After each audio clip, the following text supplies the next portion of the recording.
Moi, la première histoire qui m'a donné envie, c'est celle qui est en numéro 1 d'ailleurs dans le bouquin, c'est l'histoire de Miss Colombie qui a pensé pendant 50 secondes qu'elle avait été élue Miss Univers. Le présentateur s'était planté de nom, il avait lu le nom de la première dauphine au lieu du nom de la gagnante. Donc du coup, au bout de 50 secondes, on lui a retiré son écharpe, son bouquet de fleurs, son diadème et on a tout donné à Miss Philippines qui était en fait la véritable gagnante. Et j'ai décidé de me mettre dans la peau de cette pauvre nana qui s'appelle Adriana Gutiérrez. Je vais écrire à la première personne ce qu'elle a pu vivre. Et donc du coup, j'en ai fait un dessin d'une Miss extrêmement énervée qui a envie de tuer tout le monde. On peut la comprendre. Alors je vais essayer de vous la refaire.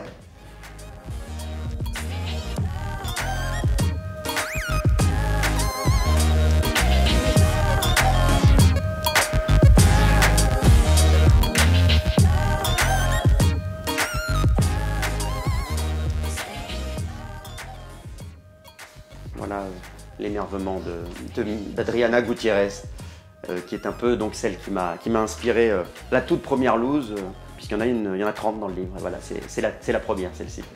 Dans le livre, j'ai décidé d'incarner à la fois des personnalités, mais j'ai aussi décidé d'être le scooter de François Hollande. J'ai également été les doigts de Joachim Löw, qui est l'entraîneur allemand de foot, hein, dont on avait beaucoup entendu parler, puisque il avait été filmé sur le banc de touche en train de se curer le nez et autres.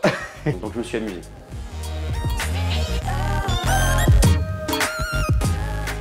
Oh là là. Moi je suis un beau collectionneur de loose, je suis un grand gaffeur, je l'assume. Ces petites histoires de loose, c'est ce qui nous rend tous humains. Qu'on soit un boulanger ou une actrice de cinéma, on a tous des moments de loose dans notre vie et je pense que l'autodérision c'est très important dans la vie et c'est pour ça que j'avais envie de faire l'éloge de la loose. Je pense que l'une de mes plus grosses looses, celle que je raconte dans le livre, c'est un soir à la fin des Energy Music Awards où il y a Nikos Aliagas, il y a le patron de TF1, il y a le grand patron d'Energy, il y a Kenji Girac qui vient d'avoir le Grand Prix. Moi j'avais fait des petits tournages dans les coulisses, je suis là, il y a le photographe qui me demande de venir avec tout le monde pour faire la photo de famille. Et là, j'arrive et je me gaufre devant tout le monde, mais comme une merde. Hein. Et puis je me suis relevé en disant, ne vous inquiétez pas, c'est normal, c'est comme d'habitude. Parce que je tombe tout le temps, j'ai aucun équilibre. Donc c'est vrai que cette loupe, je vais essayer de refaire une chute, un mauvais atterrissage en tout cas.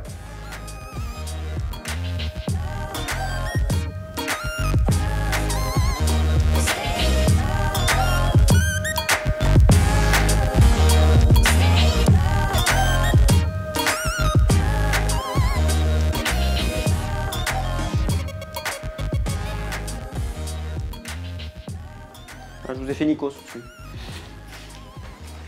Voilà, j'ai fait rapide, mais c'était un peu ça. Je pense que ça va surprendre pas mal de gens parce que les gens ne savent pas que je dessine. Moi, j'ai toujours été passionné par la bande dessinée depuis tout gamin. J'ai chez moi, je dois avoir une collection, je dois avoir au moins 2000 bandes dessinées.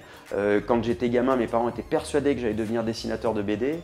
Je publiais les BD dans le petit journal local de ma ville, la Villebon-sur-Yvette. Et puis finalement, voilà, je me suis dirigé vers d'autres amours. Ça me fait un peu flipper de montrer mes dessins pour la première fois. Et donc j'espère que ça va plaire et que ça va surprendre dans le bon sens du terme.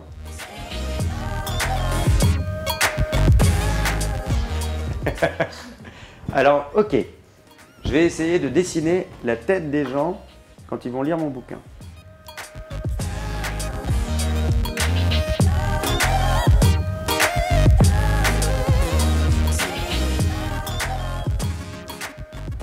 Écoute, si le mec il peut être à peu près comme ça me ferait plaisir. Après on verra. J'espère. On verra. Mais j'ai un peu les miquettes, comme on dit. Allez, 1, 2, 3. Oh, je dois refaire.